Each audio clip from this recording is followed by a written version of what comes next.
नमस्कार साथीहरू, यहाँहरूलाई स्वागत छ च्यानलमा। आज यहाँहरू समक्ष केही नराम्रा कम्पनीहरू लिएर आएको छु र ती कम्पनीहरू अहिले हालै मार्केटमा एकदम नराम्रो स्थितिमा रहेका छन् र ती कम्पनीहरूको बारे छलफल गरौँ, तिनको रिपोर्टहरू हेरौँ, तिनको वित्तीय विवरणहरू हेरौँ। रिपोर्टहरू वित्तीय विवरणमा जानुभन्दा अगाडि यहाँहरूलाई हार्दिक अनुरोध गर्नुपर्छ साथीहरू, आजसम्म पनि यहाँहरूले यस च्यानललाई सब्सक्राइब गर्नुभएको छैन र यस च्यानलमा नयाँ हुनुहुन्छ भने कृपया यस च्यानललाई सब्सक्राइब गरिदिनु होला। युट्युबमा यसरी गएर यस तरहको आइकन आउनेछ, यस्तो आइकन आएपछि यस्तो खालको यो अप्सन आउनेछ, यहाँ क्लिक गरिदिनु होला। त्यस पश्चात यहाँहरूले देख्न पाउनुहुनेछ एउटा पुरै प्रोफेसनल यस्ता खालको पुरै, अनि त्यसपछि यहाँ गएर सब्सक्राइब गरिदिनु होला अनि त्यसको नजिकै रहेको बेल आइकनलाई दबाइदिनु होला अनि नोटिफिकेसनमा गएर अल दबाइदिनु, ताकि कुनै पनि भिडियो मैले यहाँबाट अपलोड गर्ने बित्तिकै यहाँहरूलाई स्वतः नोटिफिकेसन प्राप्त हुनेछ भन्दै म आजको विषयवस्तुतिर लाग्न चाहन्छु।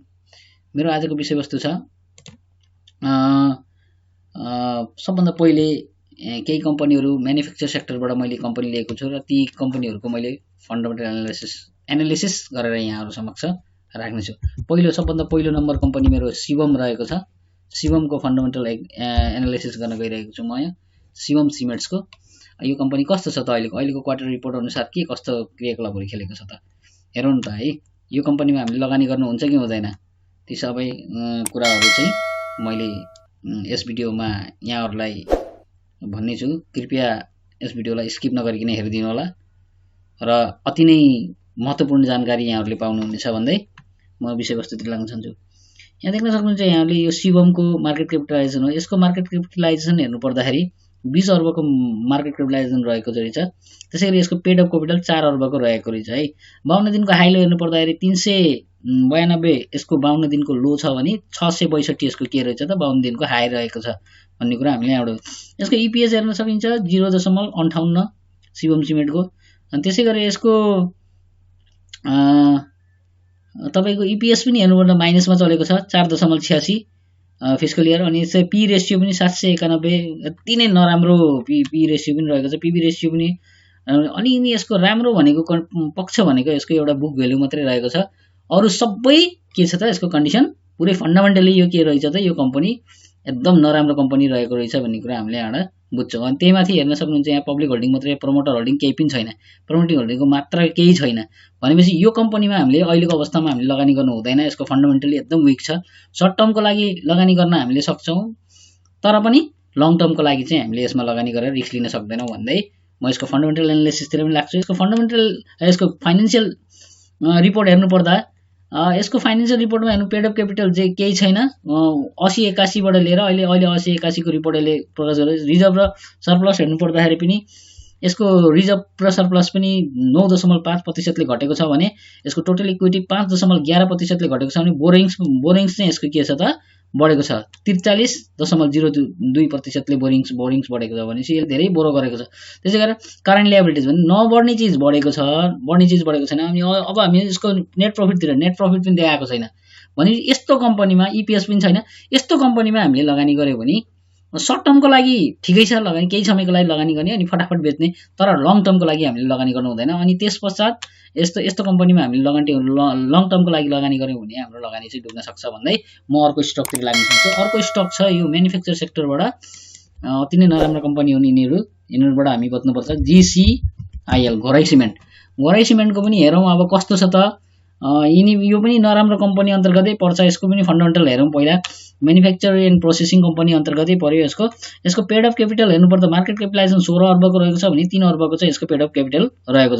त्यसै 52 दिनको हाई लो हेर्नु पर्दा यसको 369 लोमा छ भने 524 यसको के रहेछ त हाईमा रहेको रहेछ।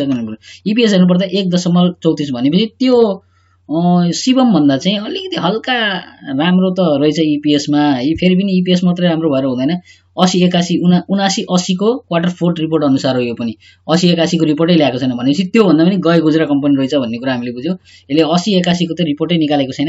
फेरि पनि हेरौँ हामीले यसको 80-81 को पनि हेरौँ, फाइनेन्सियल कन्डिसन हेरौँ। 80-81 को रिपोर्ट यसले निकालेको छैन। 79-80 को क्वार्टर 4 रिपोर्ट अनुसार त्यो पनि, तैपनि यसले 3 महिनाको रिपोर्ट पनि निकाल्न नसकेको कम्पनी भनेपछि अब पुस महिना आइसक्यो, लगभग पुस लाग्न आँटिसकेको छ, अहिलेसम्म रिपोर्ट निकालेको छैन भनेपछि अब हामीले चाहिँ यसलाई अब पुसको लगभग 15 भित्रमा यसले अब रिपोर्ट निकाल्यो भने हामीले भएको स्टकहरूलाई पनि हामीले होल्ड गरे ठिक हुन्छ।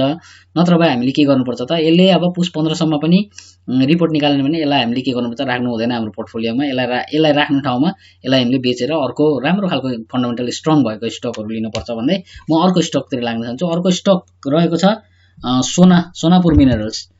सोनापुर मिनरल्सको पनि हेरौँ फन्डामेन्टली कस्तो अवस्थामा रहेको छ त सोनापुर मिनरल्स हैन। यो कम्पनी पनि हेरौँ।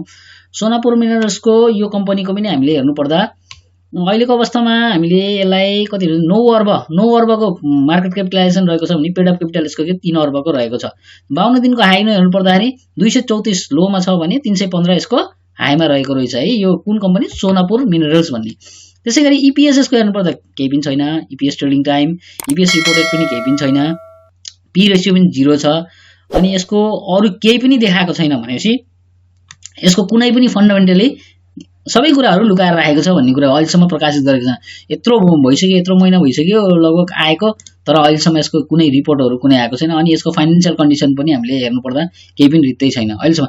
भनेपछि हामीले जबसम्म यसको रिपोर्टहरू हामी हेर्दैनौँ तबसम्म हामीले यसमा लगानी गर्न उचित हुँदैन। यो चाहिँ अहिले हालै सर्किट लागे पनि नलागे तापनि हामीले चाहिँ के गर्नुपर्छ, यसलाई हामीले पोर्टफोलियोमा राख्नु हुँदैन। पछि यसले राम्रोसँगले रिपोर्ट ल्याउन थाल्दै गर्दा त्यो अवस्थामा चाहिँ हामीले यसलाई चाहिँ लङ टर्म गर्ने कि सर्ट टर्म गर्ने भन्ने कुरा सोच्न सक्छौँ भन्दै म आजको विषयवस्तुबाट बिदा हुन चाहन्छु। हस्त, धन्यवाद।